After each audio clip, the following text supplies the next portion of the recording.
आज की कहानी है राकेश और सुनीता की। राकेश सुनीता एक छोटे से कस्बे में रहते थे।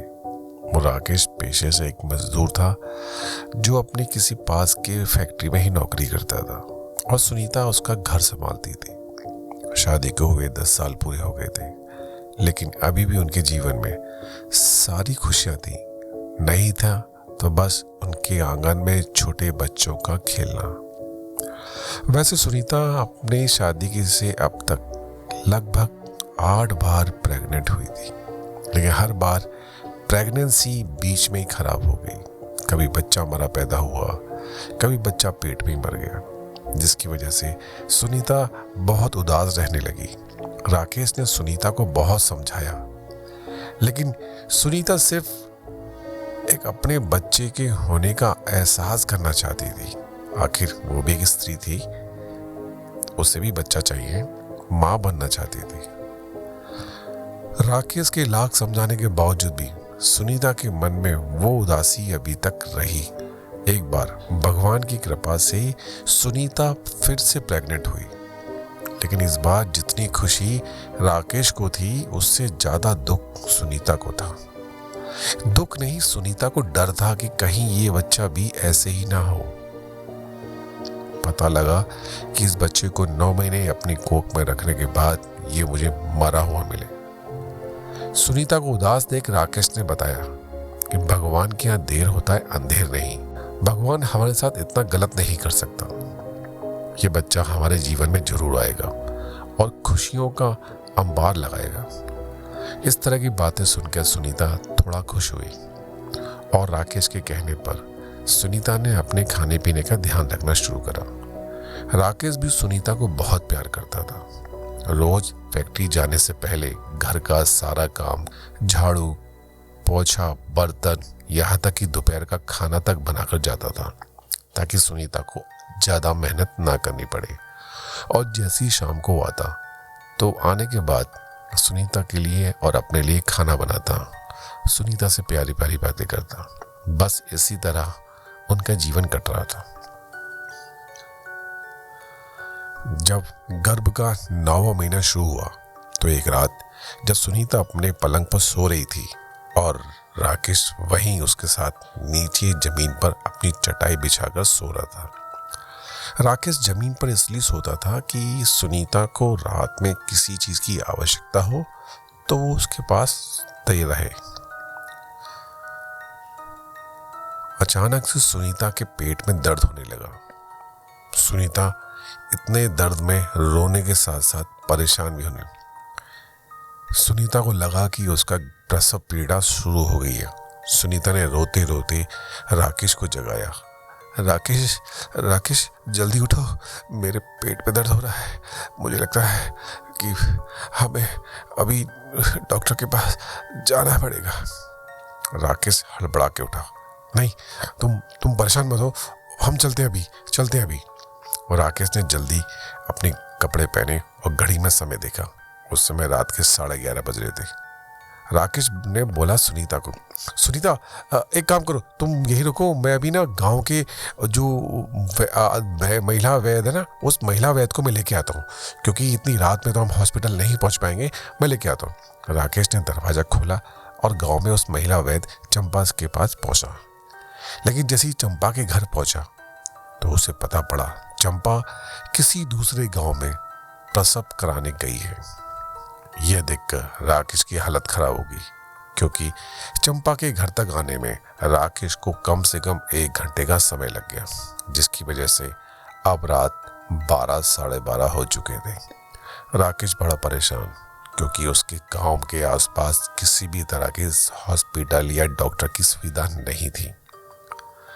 राकेश हिम्मत करता हुआ अपने घर पहुंचा और उसने सुनीता को बोला, सुनीता, वो चंपा तो घर पर नहीं है, वो किसी दूसरे गांव में प्रसव कराने गई है। तो एक काम करते हैं, मैं तुमको अपनी पीठ पर लाद लेता हूँ और हम लोग पास वाले शहर में चलते हैं। शहर यहाँ से ज्यादा दूर नहीं है। राकेश जब सुनीता को देख रहा था तो सुनीता सिर्फ दर्द में कराह रही थी। सुनीता ने अपनी आंखों के इशारे से राकेश को हाँ बोल दिया और राकेश ने जैसे तैसे सुनीता को अपनी पीठ पर लादा और घर से निकलकर शहर के हॉस्पिटल की ओर चलने लगा। बहुत मुश्किल के बाद राकेश अभी आधे रास्ते पे पहुंचा ही होगा, तभी सुनीता बहुत जोर जोर से रोने लगी। सुनीता को इतना परेशान देखकर राकेश ने बोला, सुनीता बस थोड़ा सा, हम बस पहुंचने वाले, आधा रास्ता तय कर लिया, बस पहुंच जाएंगे अभी। सुनीता ने कहा, नहीं, मैं अब इससे ज़्यादा नहीं रह सकती, आप यहीं रुको। राकेश ने जब सुनीता का ये बोल सुना तो उसने सुनीता को सड़क किनारे एक पेड़ के पास लेटा दिया और आसपास सहायता के लिए देखने लगा। राकेश ने सुनीता को जहां लेटाया था वहां से थोड़ी दूर पर राकेश को एक झोपड़ी दिखाई दी और झोपड़ी में एक लालटेन जल रही थी। राकेश ने सोचा, हो ना हो वहां ऐसा कोई हो जो शायद सुनीता की सहायता कर दे। राकेश कैसे भी करके उस झोपड़ी पर पहुंचा, लेकिन झोपड़ी तो पूरी खाली थी। ऐसा लग रहा था कि वहां पर कुछ ज्यादा लोग नहीं रहते। टूटे फूटे बर्तन, एक बिस्तर और कुछ कपड़े। राकेश जैसे ही झोपड़ी से लौटा, उसने देखा कि एक बूढ़ा आदमी उसकी तरफ चला आ रहा है। बूढ़े के हाथ में लाठी थी और उसके कंधे पर कुछ झोला टंगा हुआ था। वो धीरे धीरे राकेश के पास पहुंचा। राकेश ने उस बूढ़े बाबा को सुनीता की सारी हालत बता दी। उस बूढ़े बाबा ने बोला, चलो दिखाओ मुझे कहाँ है तुम्हारी पत्नी। जब वो बूढ़ा बाबा राकेश के साथ सुनीता के पास पहुंचा तो सुनीता दर्द की वजह से कराहते हुए बेहोशी की आलम में जा चुकी थी। बाबा ने जब सुनीता को देखा और अपने मन ही मन में उसने एक मंत्र का जाप किया और अपनी झोली में हाथ डाल के एक भभूत निकाली जो सुनीता के पेट पर और उसके माथे पर मल दी। ऐसा करने के बाद थोड़ी देर में सुनीता को आराम मिलने लगा। यह देख राकेश बहुत खुश हुआ और उसने बाबा को धन्यवाद दिया। थोड़ी देर के बाद सुनीता का प्रसव पीड़ा बहुत जोर से शुरू हो गई। ऐसा लगता था कि अब वो हॉस्पिटल नहीं पहुंच पाएंगे, बच्चा शायद यहीं सड़क पर हो जाएगा। सुनीता ने बहुत कोशिश करी, लेकिन भगवान की मर्जी के आगे क्या चलता है कोई नहीं कह सकते। सुनीता ने उसी सड़क पर आधी रात के दौरान एक बच्चे को जन्म दिया। राकेश ने जब ये देखा कि लड़का पैदा हुआ तो उसके खुशी के आंसू बह निकले और वो रोते हुए सुनीता को बोला, देखो सुनीता, देखो हमारे घर लाल आया है, हमारे घर लड़का हुआ है। लेकिन सुनीता उस बच्चे को देखना नहीं चाहती थी, क्योंकि सुनीता को पता था कि ये बच्चा जिंदा नहीं है, मर चुका है, ऐसा जैसा उसके साथ हर बार हुआ था। राकेश ने जब सुनीता को देखा और उसके बाद उस बच्चे को देखा कि बच्चे में कोई भी हलचल नहीं है, तो राकेश भी दहाड़े मार मार के रोने लगा। पास में खड़ा हुआ वो बाबा उन दोनों को देख रहा था और उन दोनों की इतनी बुरी हालत देखते हुए बाबा से रहा नहीं गया। बाबा ने आंखें बंद करके कोई मंत्र पढ़ा और हवा में हाथ उठा के कुछ देर प्रार्थना करी। उसके बाद अपना हाथ उस मरे हुए बच्चे की छाती पर रखा। जैसी बाबा ने उस बच्चे की छाती पर हाथ रखा, वो बच्चा रोने लगा। बच्चे की रोने की आवाज सुन के सुनीता और राकेश बहुत ज्यादा खुश हुए और खुशी की मारे रोने लगे। वो दोनों अपने बच्चे में इतना बिजी हो गए, उन्होंने देखा ही नहीं कि वो बाबा कहाँ चला गया। राकेश ने धन्यवाद देने के लिए जब उस बाबा की ओर देखा तो बाबा वहां था नहीं। राकेश जैसे तैसे सुनीता को अपने साथ कंधे पे बिठा के बच्चे को गोद में लेके अपने गांव पहुंचा और खुशी खुशी अपने घर में बच्चे का लालन पालन करने लगा। इस बात को अब 2 महीने के आसपास हो गए। सुनीता के घर में एक छोटे बच्चे की किलकारी गूंजने लगी। उसके मन में वो ममता जाग चुकी थी जिसका इंतजार वो बरसों से कर रही थी। इस ममता के लिए सुनीता ने अब तक 8 बच्चों की बलि दी थी, जो उसके ऐसे बच्चे जो पैदा होते ही या पैदा होने से पहले ही भगवान को प्यारे हो गए। एक रात जब सुनीता अपने बिस्तर पर सो रही थी, उसने सोते सोते अपने हाथ अपने बाजू वाले बिस्तर पर देखा, जैसा अक्सर माँ करती है, अपने बच्चे को ढूंढने लगी। जब उसने देखा कि उसका बच्चा उस बिस्तर पर नहीं है, वो घबरा गई उसने उतर के देखा कि बच्चा ना कमरे में है और ना ही वहां पर राकेश है। उसको लगा कि शायद बच्चा रो रहा हो तो राकेश बच्चे को घुमाने घर के बाहर घुमाने ले गया हो।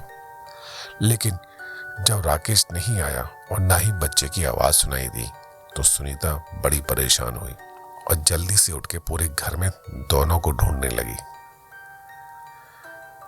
सुनीता ढूंढते ढूंढते जब दूसरे कमरे में आई तो उसने देखा कि उसका बच्चा दोनों पैरों पे चल रहा है। यह देख सुनीता के होश उड़ गए, क्योंकि आज तक कभी भी कोई 2 महीने का बच्चा अपने दोनों पैरों पे नहीं चलता है। यह देख सुनीता घबरा गई, लेकिन उसके अंदर एक माँ थी और उस माँ ने उस डर पर काबू करा। सुनीता ने दौड़कर उस बच्चे को अपनी गोद में उठाया और अपने बिस्तर की तरफ चलने लगी। जैसे ही वो अपने बिस्तर पर पहुंची उसने देखा राकेश उसका पति घर के बाहर से आ रहा है। सुनीता ने रोते हुए पूछा, कहाँ चले गए थे? कहाँ चले गए थे बिना बताए? मैं कितनी परेशान हो गई थी। राकेश ने बोला, कुछ नहीं, मैं बस जरा शौच करने गया था।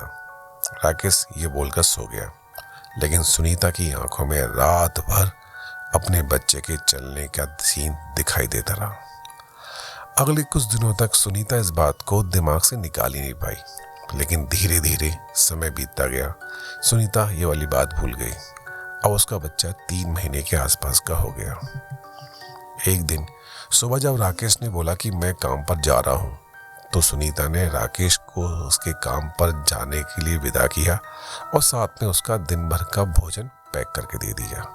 और जब लौटी तो सोचने लगी कि मुन्ना को दूध पिलाना है, लेकिन दूध पिलाने से पहले मैं काम करती हूँ, घर का सारा काम कर लेती हूँ, फिर आराम से मुन्ना को दूध पिलाऊंगी, उसी के साथ थोड़ा खेलना भी हो जाएगा।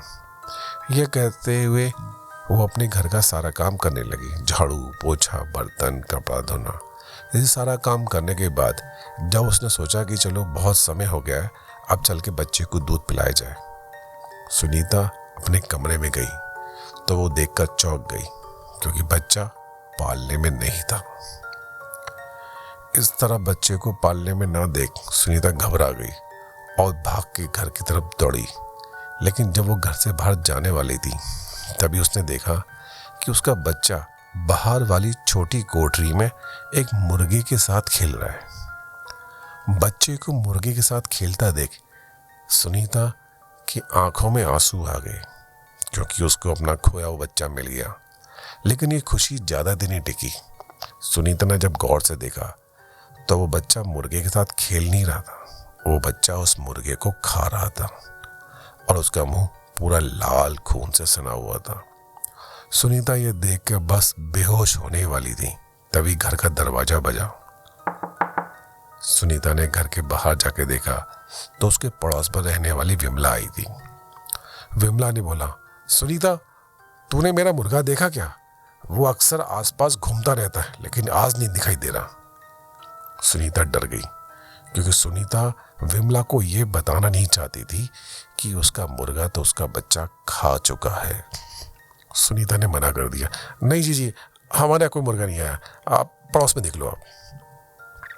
सुनीता जब दौड़ के अपने कमरे में गई तो उसने बच्चे को उठाया और उसके मुंह पे देखे सारे खून के दाग धब्बे, उनको साफ किया और डर के मारे दिन भर कुछ नहीं किया, बस बच्चे को छाती पे लगाए बैठी रही।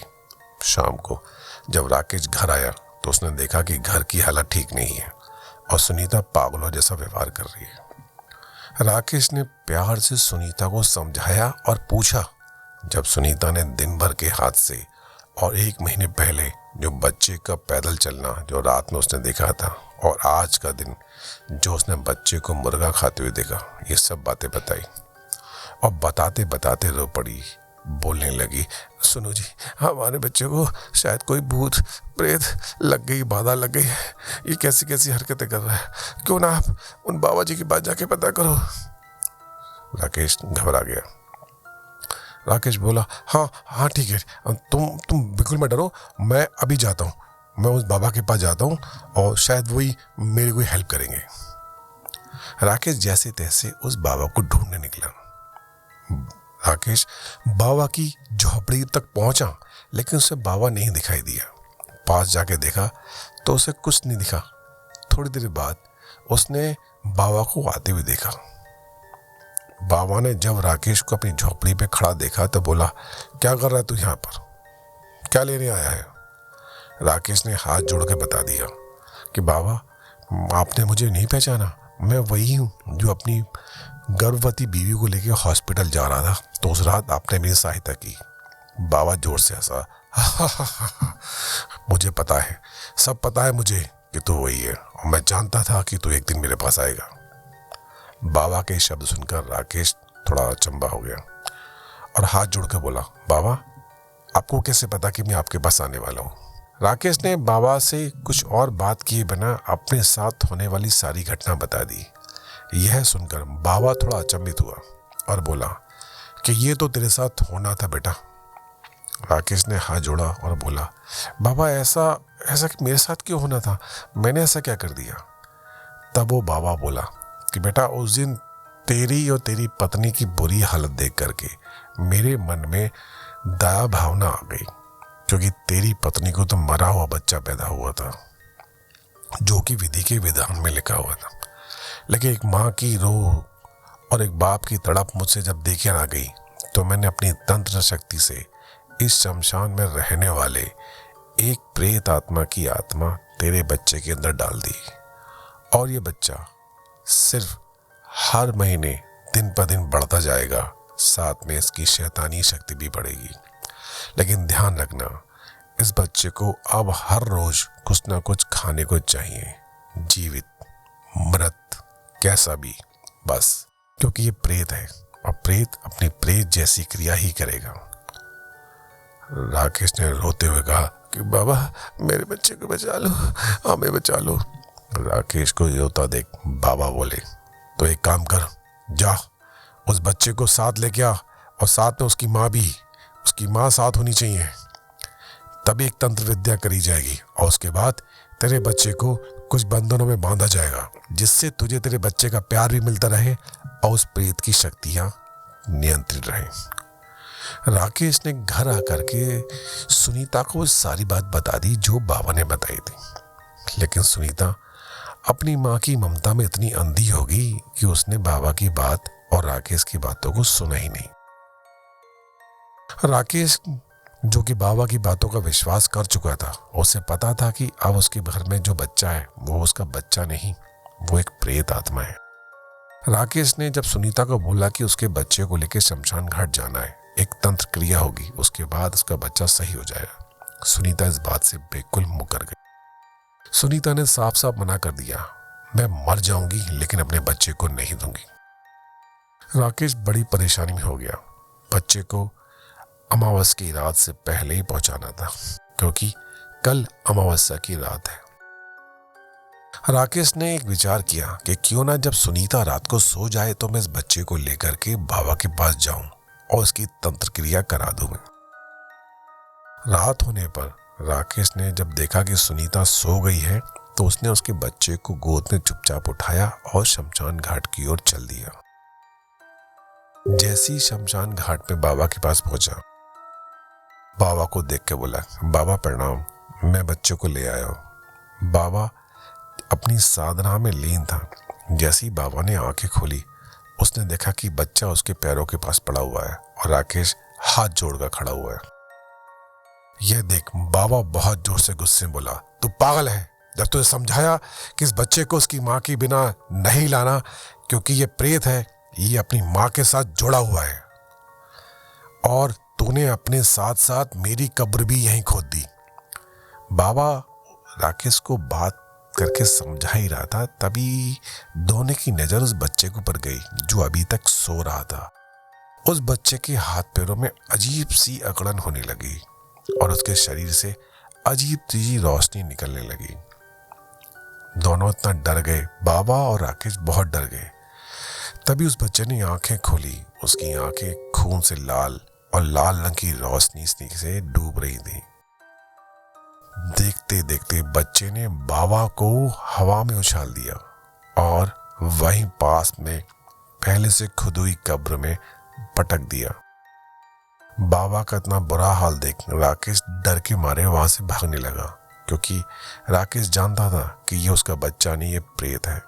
राकेश जैसे तैसे शमशान घाट के बाहर तक पहुंचने वाला था, तभी पीछे से किसी अदृश्य शक्ति ने उसका पैर पकड़कर पीछे खींच लिया और उसको उसी गड्ढे में डाल दिया।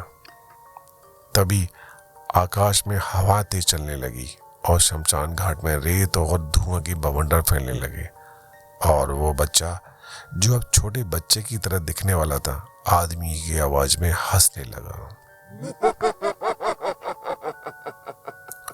उधर सुनीता की जब आंखें खुली तो उसने देखा कि उसका बच्चा तो उसके बगल में लेटा है, लेकिन राकेश नहीं है। सुनीता पूरी रात राकेश का इंतजार करती रही, लेकिन राकेश नहीं आया। उधर बच्चा सुनीता के सीने से चिपका हुआ अजीब सी मुस्कान में मुस्कुरा रहा था। अंधेरे में उसकी आंखें लाल रंग की चमक रही थी, जो शायद सुनीता को नहीं दिखाई दे रही थी। सुनीता जब सुबह उठी तब सब कुछ नॉर्मल था, बस नहीं था तो राकेश।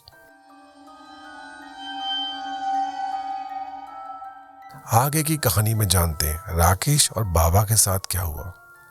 क्या बाबा की बात सही थी कि वो बच्चा दिन प्रतिदिन प्रेत शक्ति बढ़ाता जाएगा, उसे हर दिन खाने को कुछ ना कुछ चाहिए, और कहीं ऐसा तो नहीं कि सुनीता की जान को खतरा हो।